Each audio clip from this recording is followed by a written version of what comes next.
So we're getting set up here, going on Facebook.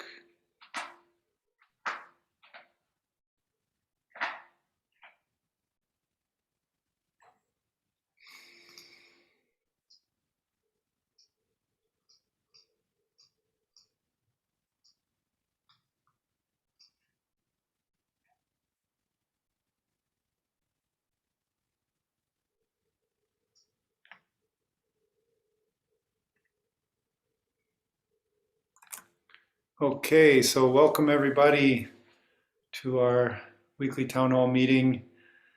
Thank you so much for joining.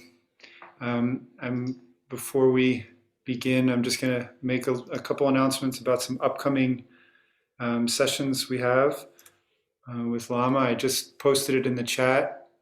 We have masterclass number 2 coming up on Saturday, January 22nd, so next weekend.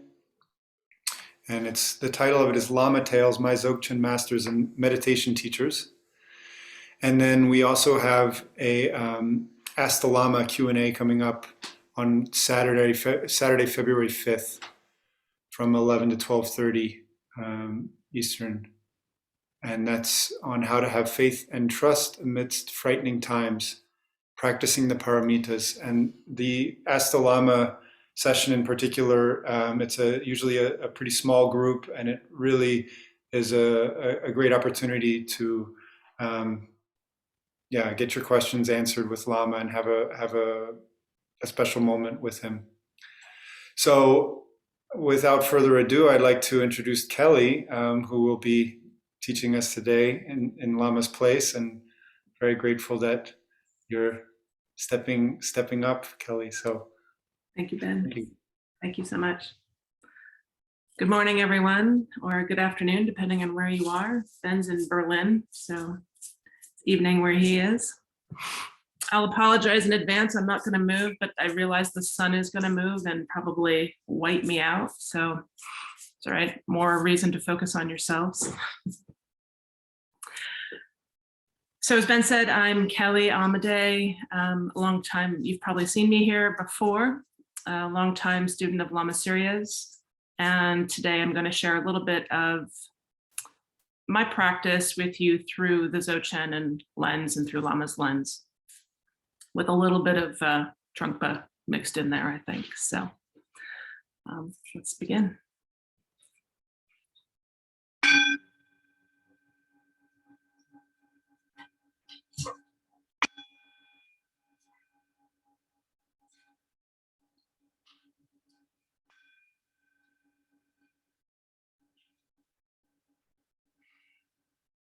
Just take a deep breath. Settle into your seat, whatever position you're in, and really allow yourself to feel your body, feel the weight of your body sinking in to whatever support structure you're on. Try to drop out of the thinking mind and just into feeling your body. Notice the chair or the couch or the bed rising up to support you.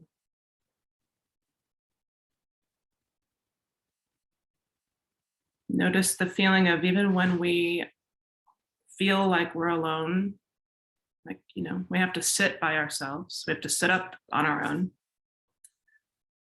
There's actually something there supporting us even when we're there alone.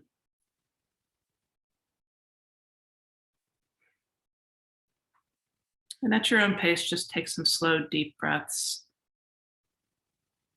Nothing too exaggerated, just to connect the mind with the body, with the breath, with the heart. And Ben, if you could pull up page 3 of the prayer book. I'm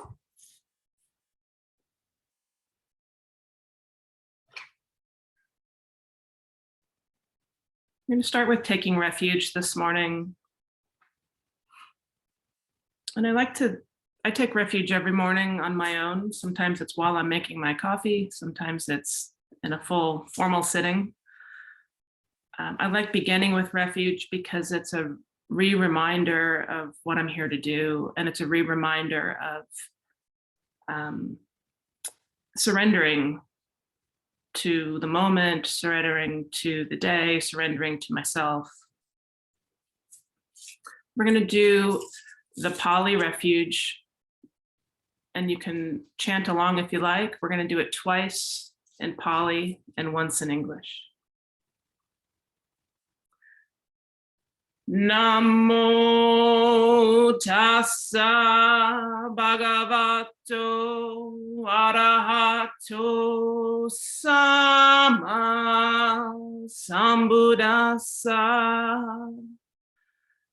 Namo tassa bhagavato arahato sama sambuddhassa. Homage to the fully awakened, perfectly enlightened Lord Buddha. Buddham saranam gacchami. Dhammam saranam gacchami.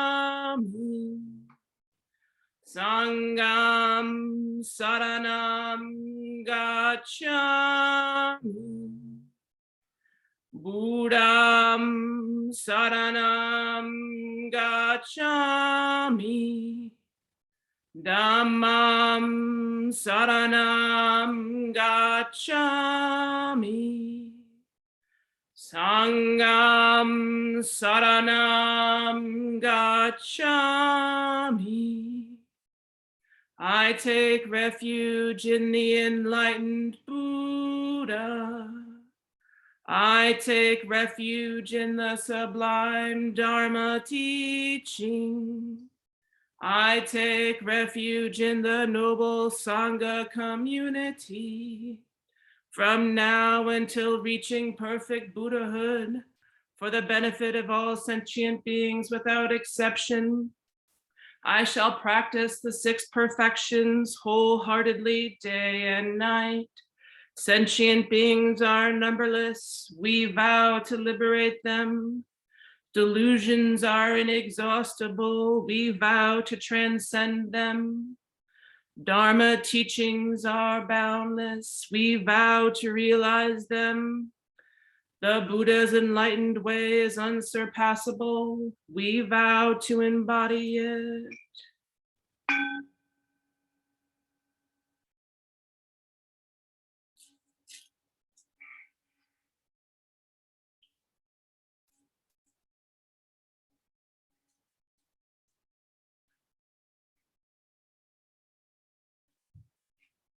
Just let those words wash over you. Let the feeling of the practice support you and hold you.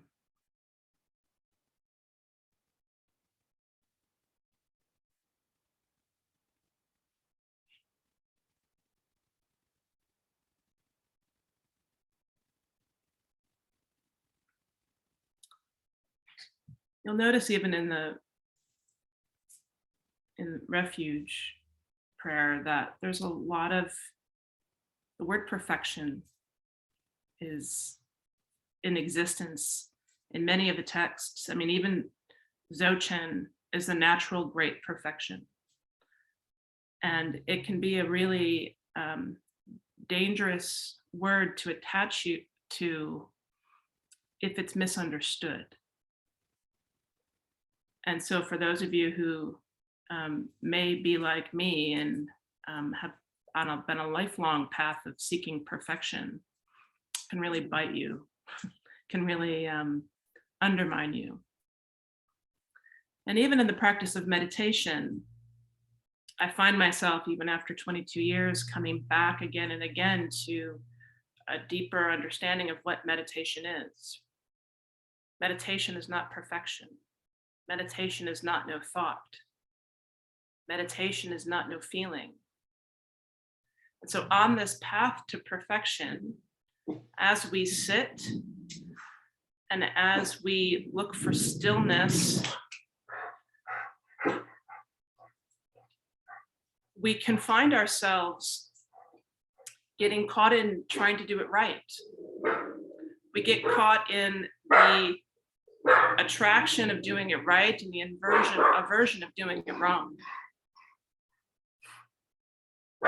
My little bodhisattva dogs are warning me of somebody walking by.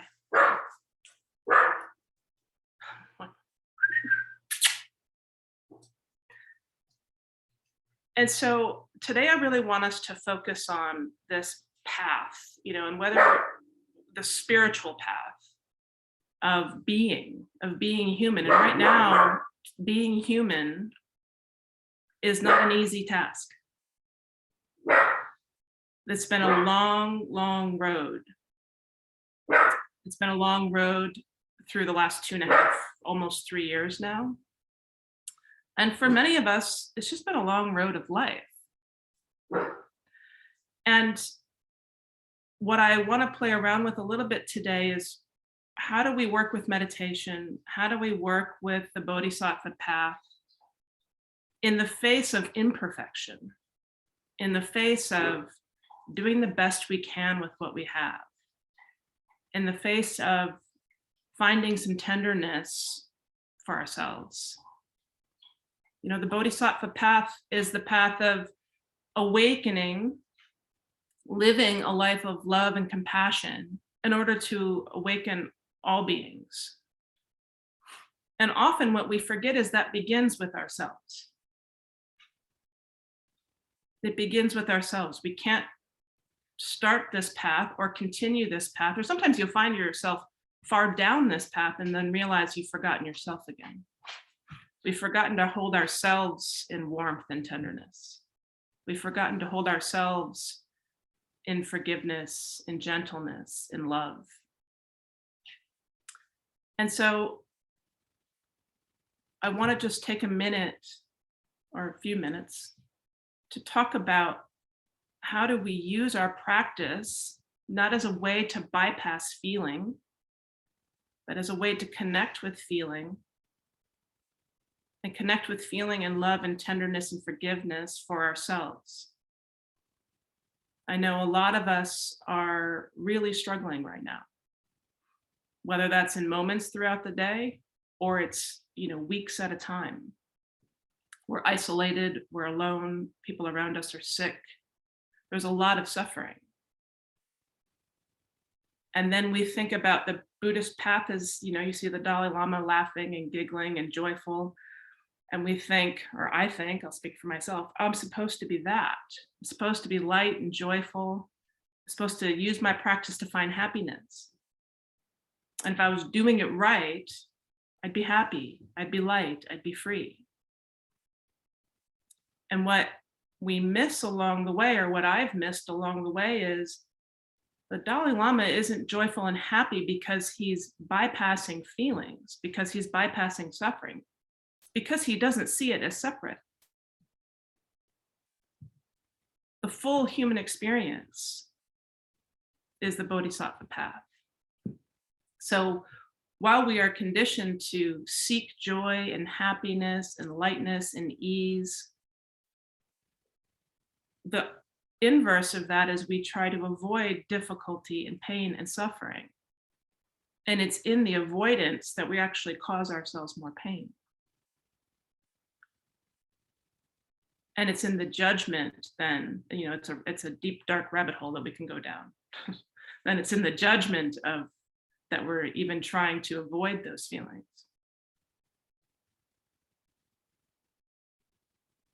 And spiritual bypass is a real thing. We're not sitting to meditate, to bypass the hard feelings in order to get to the joy. We're sitting to really understand who and what we really are, to see things as they are, to be with things as they are, not just as we'd like them to be. So we want to be careful that we don't use meditation as a way to numb out and as a way to avoid, or worse, even as a way to be self-critical and judgmental of the thoughts and feelings that you do see arising. And so we're going to do a little guided meditation today just to kind of drop into a tenderness and a softness with ourselves, so that while we work with ourselves, we can also spread that warmth and tenderness and forgiveness to those around us.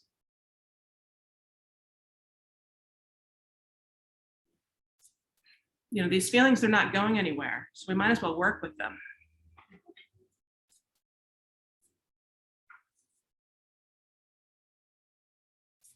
Just sit with that for a moment.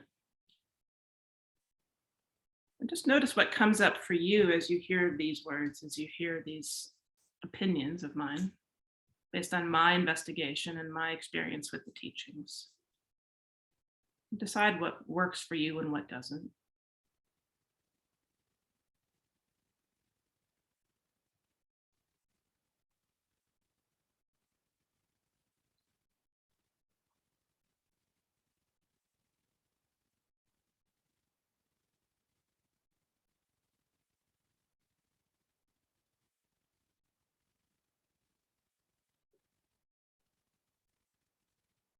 I want us to make friends with our emotions and our feelings today, whatever it is that's coming up. And by the way, if you're feeling joyful, wonderful, work with that. So emotions really are our path to awakening. They're the life energy that manifests in this ignition of a fire of our feelings. It's the ground of awakening. It's the ground of being human. If we skip over this, we completely miss the point. So on this path of love and compassion, it's a discovery for who we really are, how we are, how do we respond to the people, the experiences around us. And when we're responding in ways that we're not proud of, how can we soften and allow ourselves to be fully human?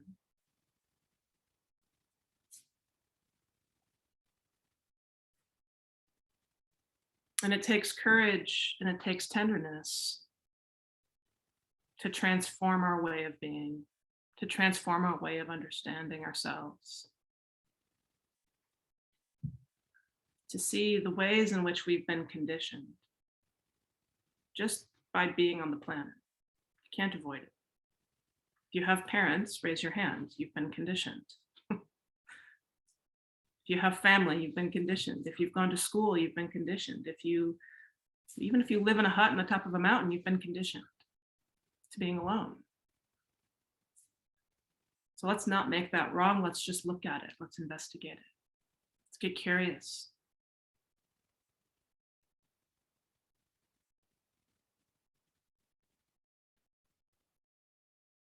So again, take another big deep breath and just settle yourself into your seat, and don't make the way you're sitting right or wrong either. If you want to lie down, lie down. If you want your camera off, great. If you want it on, great. Let's not make anything wrong today.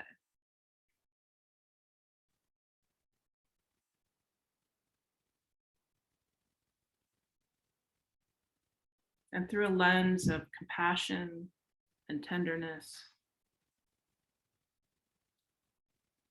notice your body, notice your feelings,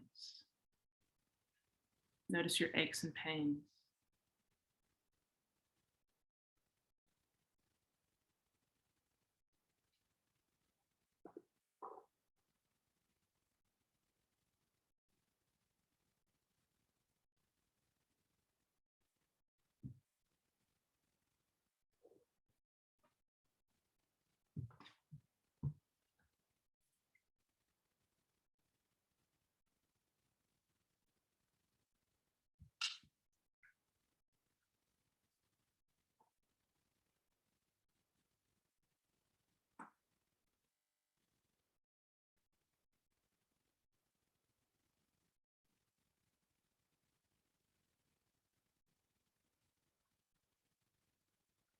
Allow your thoughts to arise.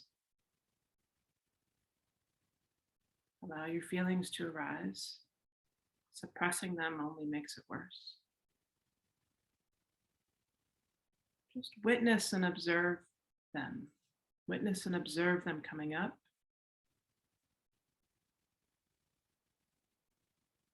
And letting go.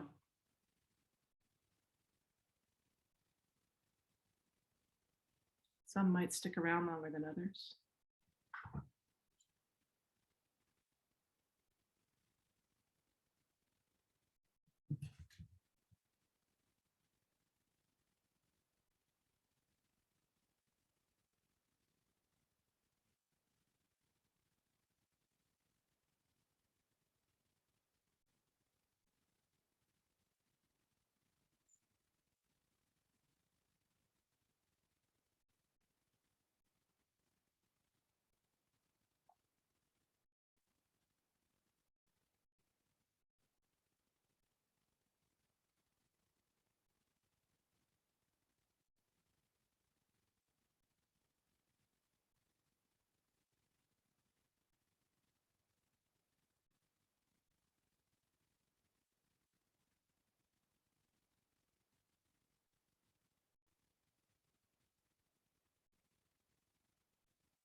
Trust yourself.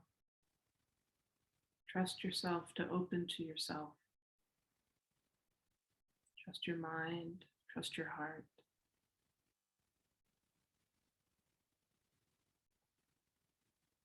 See if you can open just a little more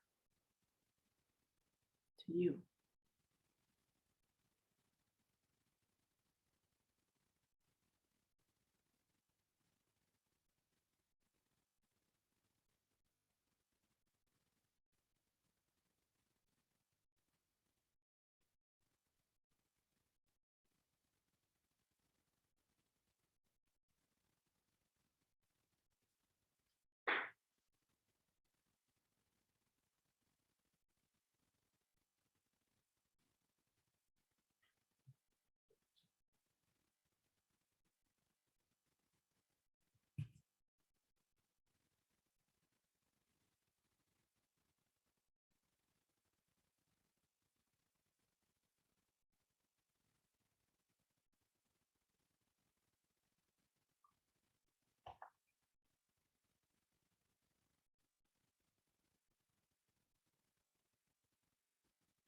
And sometimes, as fully formed adults, it's hard to be tender with our adult selves.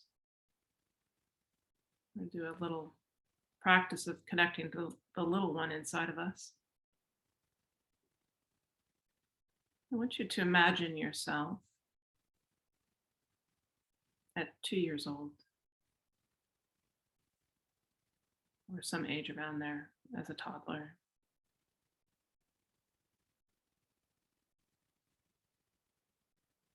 Sweet and innocent, pure light and love.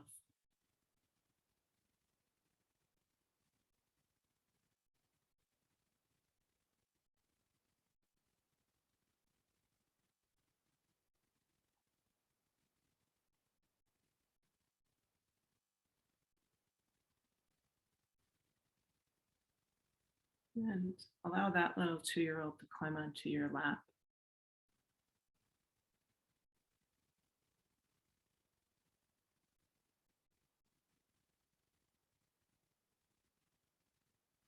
Just hold them for a minute.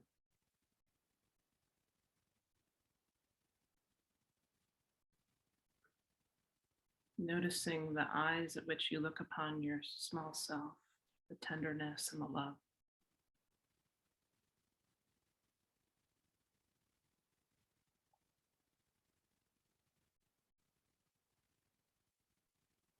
Imagine the things you, quote unquote, might have done wrong at 2, 3, 4 years old as you're exploring the world and investigating.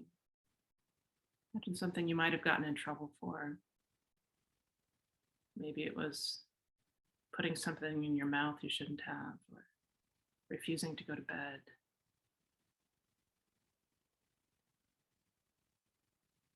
And through your adult eyes, look at how pure even the acts and deeds were that got you into trouble. It's curiosity.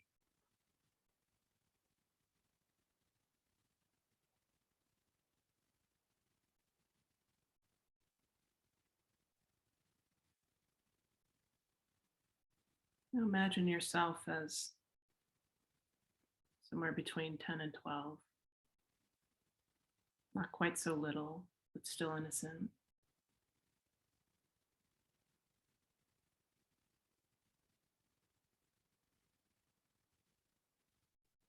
More conditioned to the ways of the world, more attuned to pleasing the adults around you, potentially, or not pleasing them in order to get attention, to be seen, to be noticed.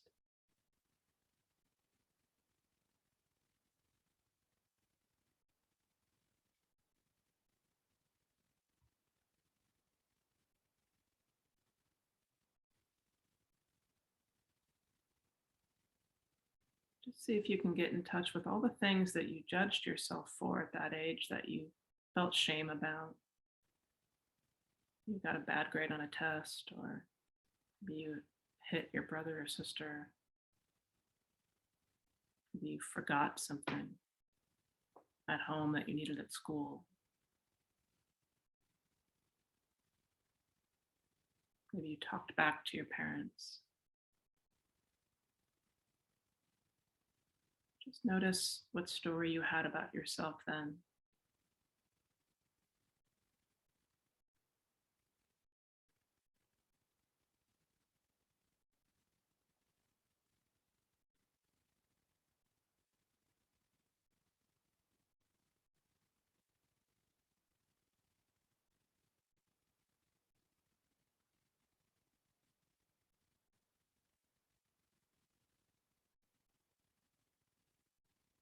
Again, gently, lovingly,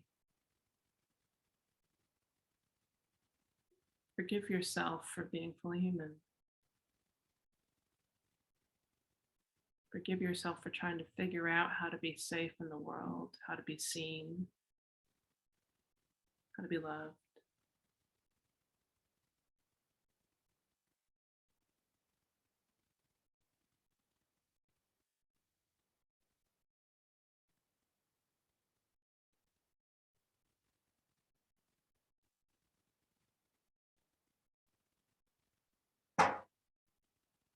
Knowing that, sitting perfectly at your desk and doing all your homework on time and getting 100% on the test is no more or less human than not doing those things.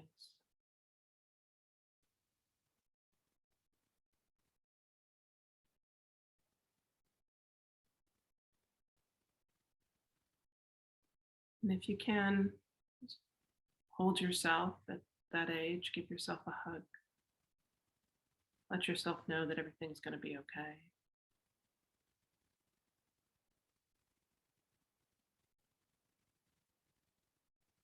That you're allowed to be fully human.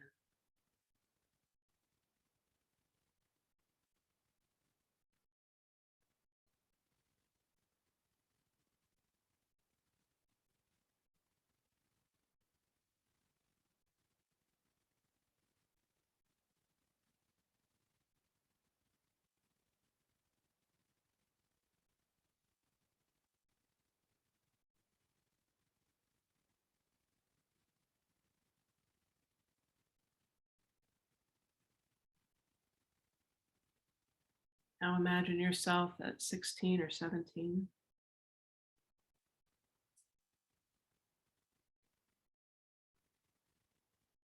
You likely know way more about the way the world works the joy and the excitement and the pain and the suffering that comes with being human.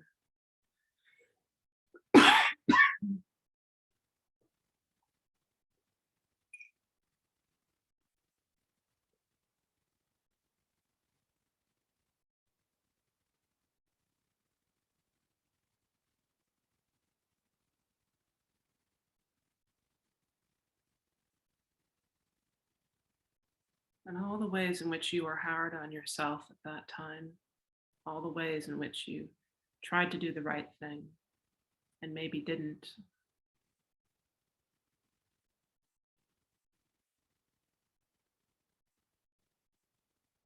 Be the voice that you needed to hear in that moment, whatever those words are. Be that voice for yourself.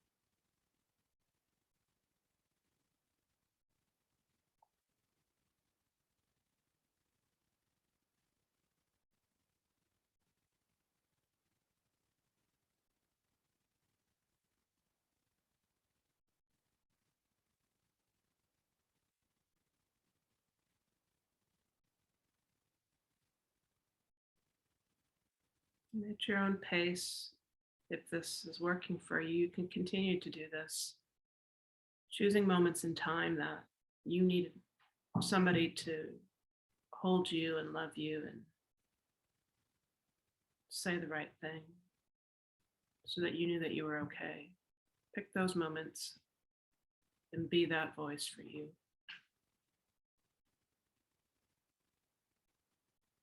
Or just sit knowing that you're held and loved right now by this Sangha and just be.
And break it up.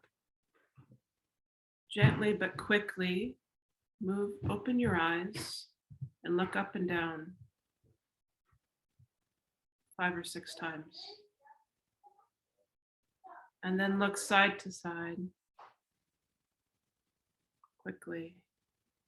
Just break up the patterns, break up whatever habit you just got into in that short sitting, and start again. Resituate your body if you need to.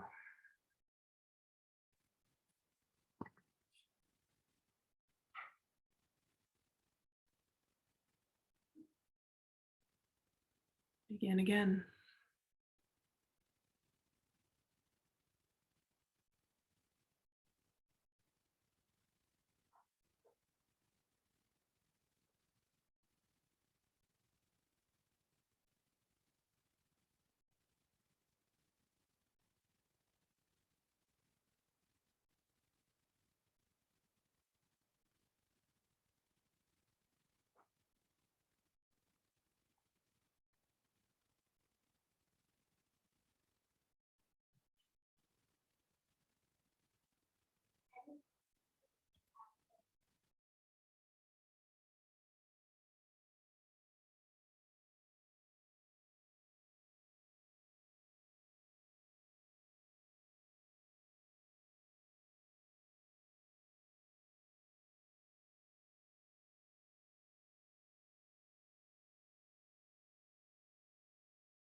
Just sitting, just breathing,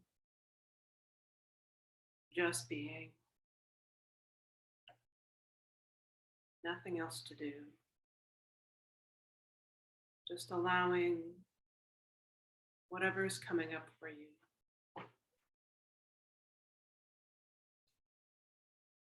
No pushing and no pulling.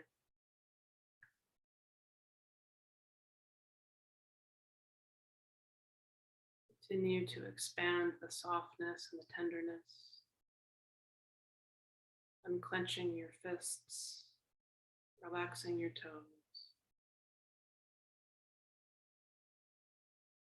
Breathing into your belly, relaxing your belly.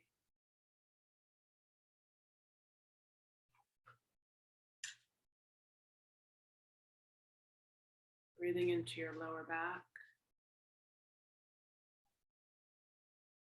Noticing it's there. Softening just a little.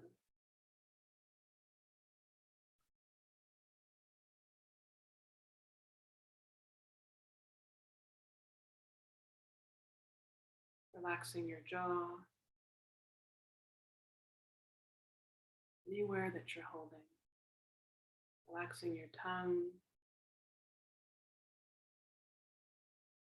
Opening the back of your throat just a little.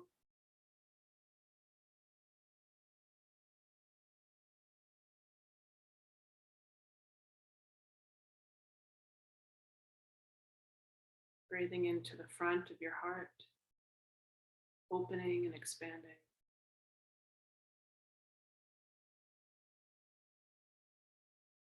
Breathing into the back of your heart. Opening and softening.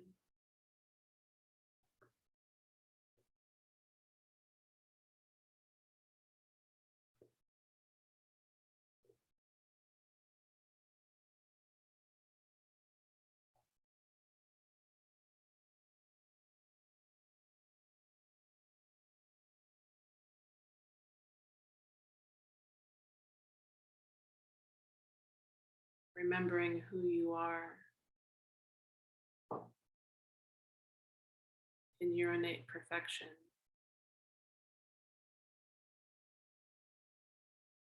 At the center of your being, pure light and love. Doing your best in this world, over and over again.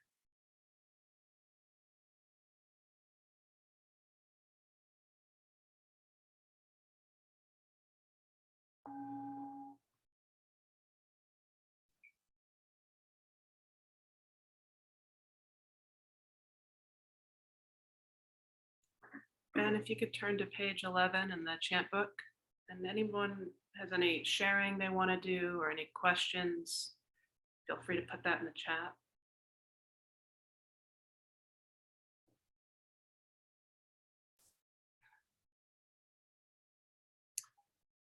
This is my favorite chant and prayer. It brings me peace and solace, and in these hard times and on these hard days and on the nice days, it reminds me that I can call upon all of those around me, my gurus, the dakinis, my loved ones, to help me on this path, to help clear this path. So if Padmasambhava doesn't do it for you, picture whoever you want that's on this path with you as I chant, and you may chant along. This path clearing and wish fulfilling prayer.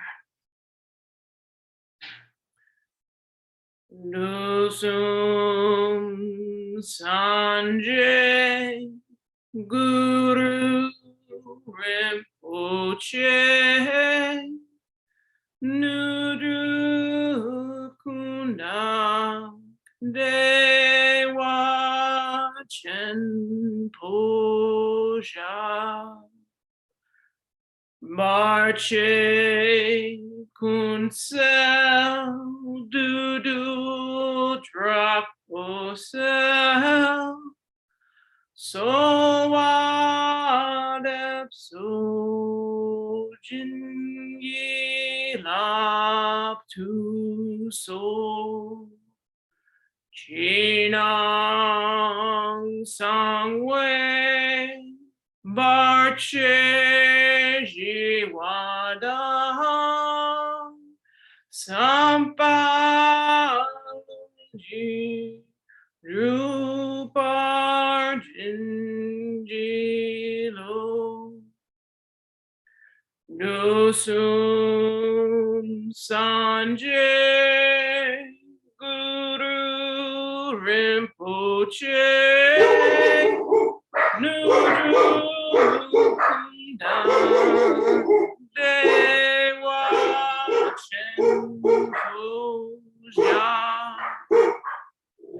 Barche Kunsel Dudu Drakosel So Wadep So Jingi Lap Tu So Shina Sangwei Barche Jiwadan Sampaji Drupar.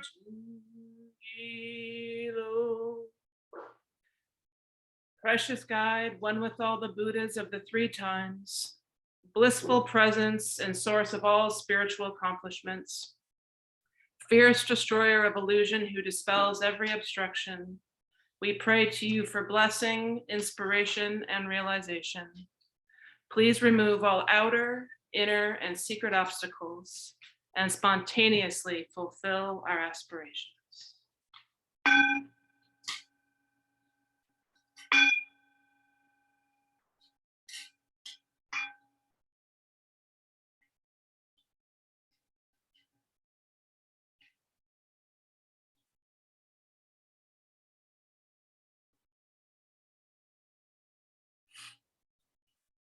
Kashi and Axel wanted to join in. Thank you for your graciousness as we listen to them howl and bark.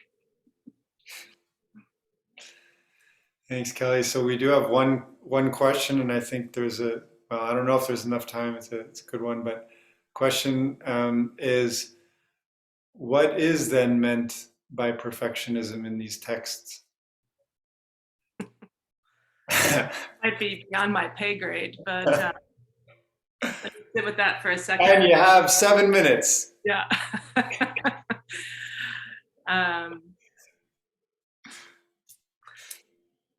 I'll talk about how I have interpreted it, and I think it's changing over time. But when Lama teaches and he talks about perfection,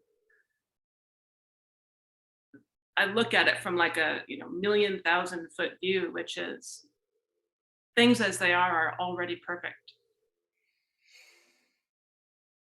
And so the lesson is to let things be as they are.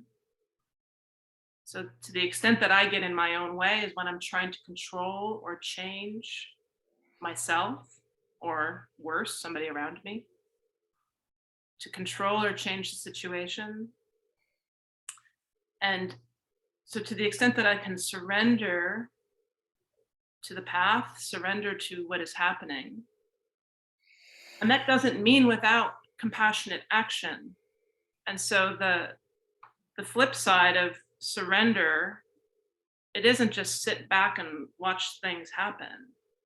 It isn't just this, if you're on a train and somebody's having a heart attack, you're not just watching them have a heart attack thinking, well, this is just their path. It's just perfection as it is. It's the way things are. There's compassionate action. There's the middle way. There's right action. And so I think as we think about perfection, part of the word perfection for me is even just investigating what does it mean moment to moment. In this moment, how can I be most fully me? How can I show up in the most compassionate, tender way? Whether that's an attitude or a mindset, or that's with my words or my actions, to engage with what's happening right now. So when, in the context of what we've been talking about today, when you're not perfect, right? When you've made a mistake, when you've hurt somebody, let's talk about if you've hurt somebody. What do you do with that feeling of hurt? What attitude do you have towards yourself? Are you blaming yourself? Are you blaming them? What attitude or mindset do you have towards what's happening? And then how can you soften to that and understand that part of the path of the great perfection is making mistakes. Part of the path of the great perfection is becoming fully human. Recognizing that we've hurt somebody or something, acknowledging it, apologizing, repairing, and at the same time being tender with yourself. That without darkness, there's no light, and without light, there's no darkness. Everything is two sides of the same coin.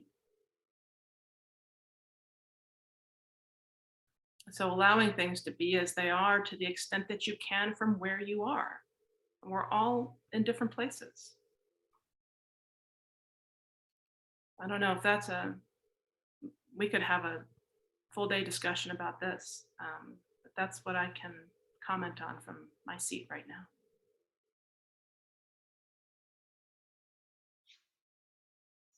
Thank you, Kelley. Wonderful. Well, that's all the questions. So everything has been super clear and helpful. Yeah. So I think we can wrap it up, friends.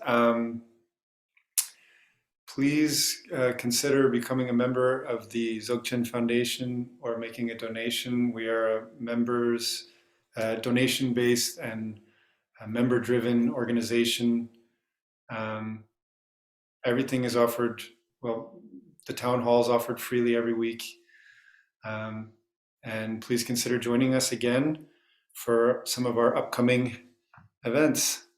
Thank you again, Kelley. We really appreciate you stepping up. It's not an easy task, but it's much appreciated.